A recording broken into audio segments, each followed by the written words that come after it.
Hi everyone, and welcome to Vlog with me. I wanted to hop on quickly and just touch on a topic that I am emphatically passionate about, and that's got to do with young talent development. Because I think it's such an important discussion to have, especially in the current world of work. I think everything post COVID has really flipped the world of work as we know it on its head. Now, navigating young adulthood, if that wasn't tough enough, you also have to think about career and what would that look like. I think with the introduction of social media, now AI being in the fold as well, it has really opened up a new world of careers, a new world of what people and specifically now young people can do to eke out a living for themselves. So the intention of this video is really to preface um, a few more vlogs touching on this topic.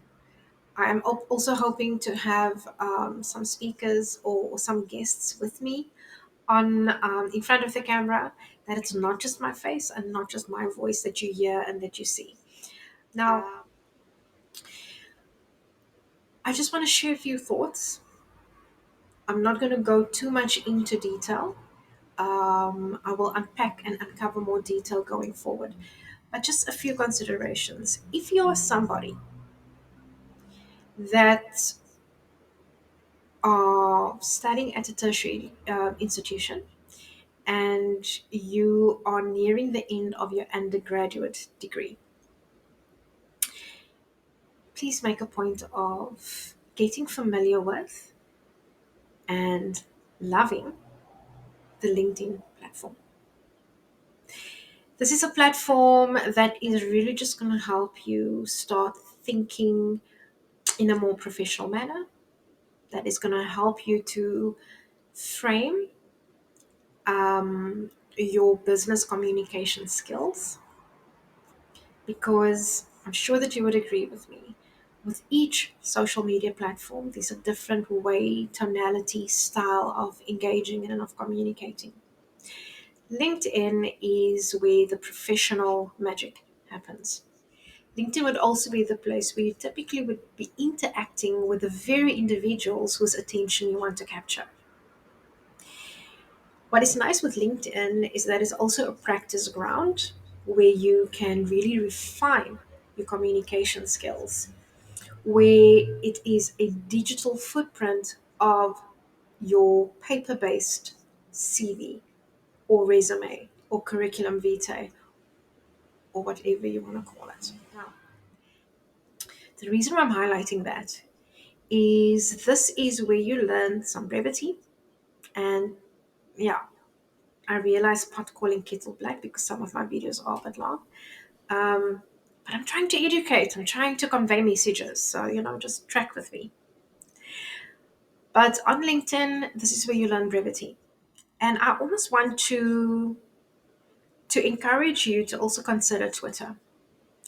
And because of the limited characters that you have to actually convey a message, use that to also practice almost like your elevator pitch.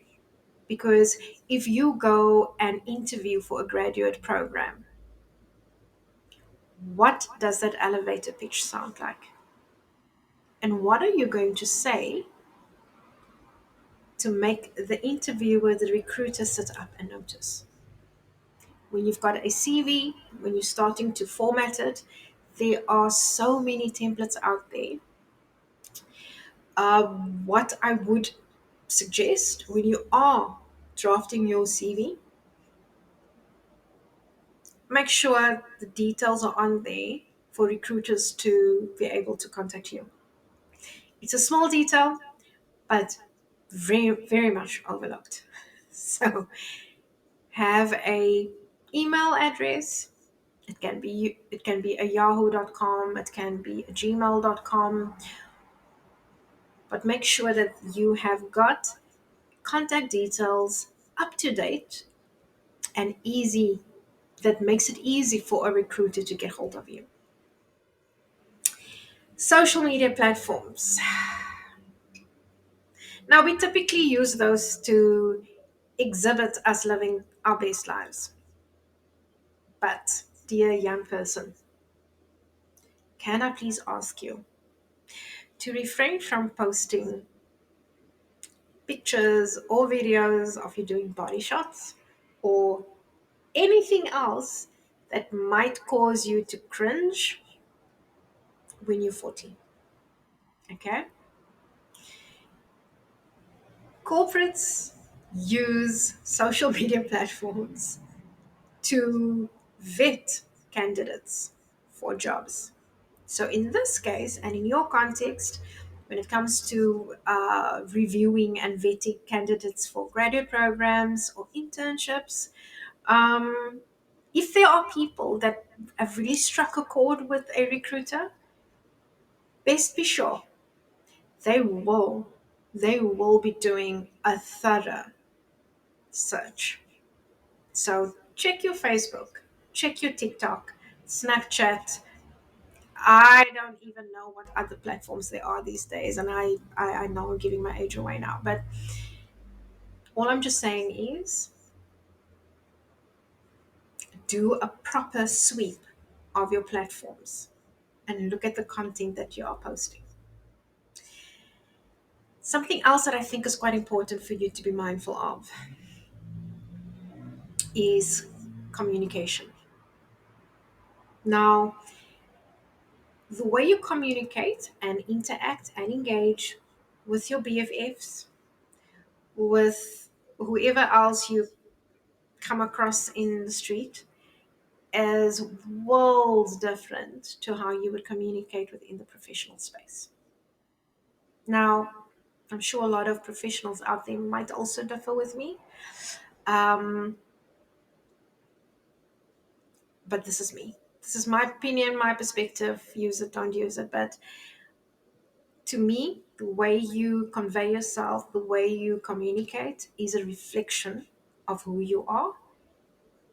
And that is something that has got staying power. So make sure that you come across as very professional, that you understand professional etiquette. Again, there are many techniques out there. I'll most certainly post a few more vlogs just touching a bit more on these topics. But what I can strongly suggest is that you do your research. So, create a LinkedIn profile.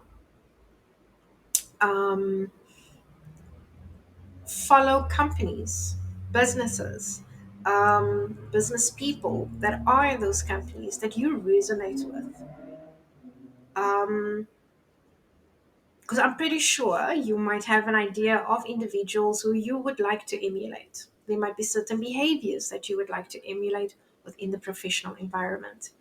Use LinkedIn to get a sense of who those who those individuals are, where they work, what companies they work at.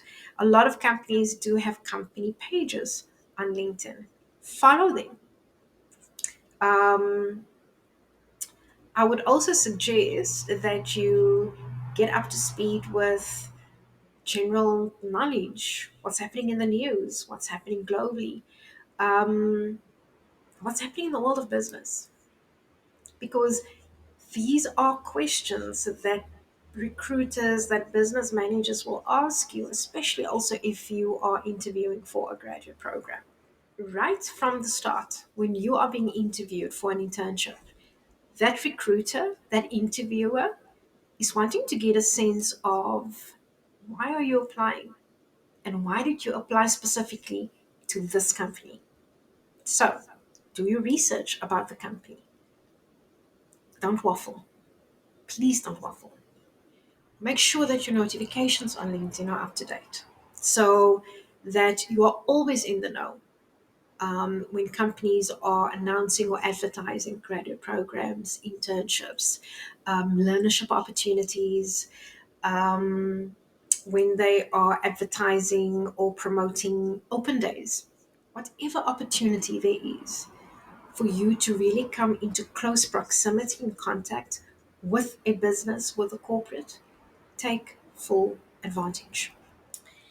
So the action of adulting sometimes comes with pain. And when I talk about pain, I'm primarily referring to disappointments. So be prepared that you are and might hear a couple of no's. If you're lucky, you might not even get a response. But do not lose heart. This is your first taste of resilience. This is your first taste of grit. And also, just one last thing.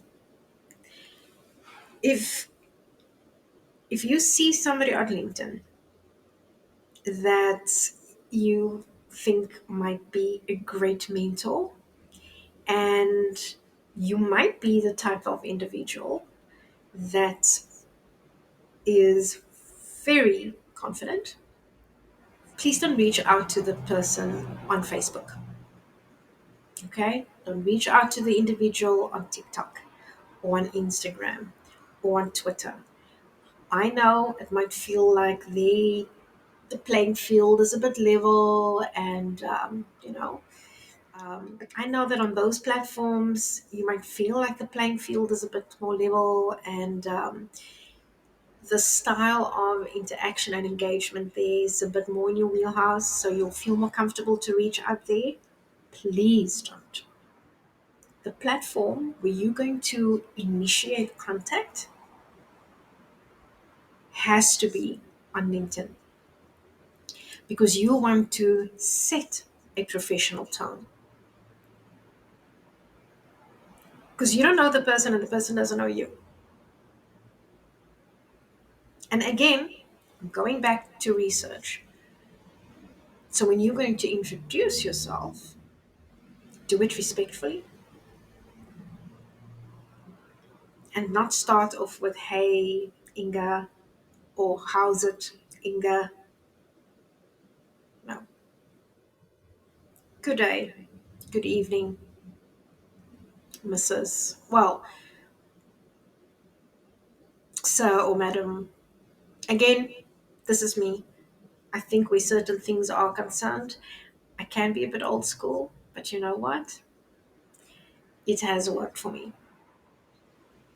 When you're reaching out, reach out with respect. No, hey, no, how's it? I can only speak for myself, but I can promise you, I do not respond well. For that matter, I actually do not respond to somebody who starts off with, hey, heya, how's it?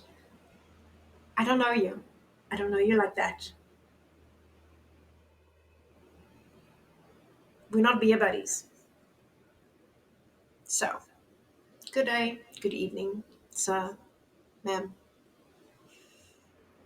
Now, granted, some people, especially ladies, do not always like the idea of being called ma'am.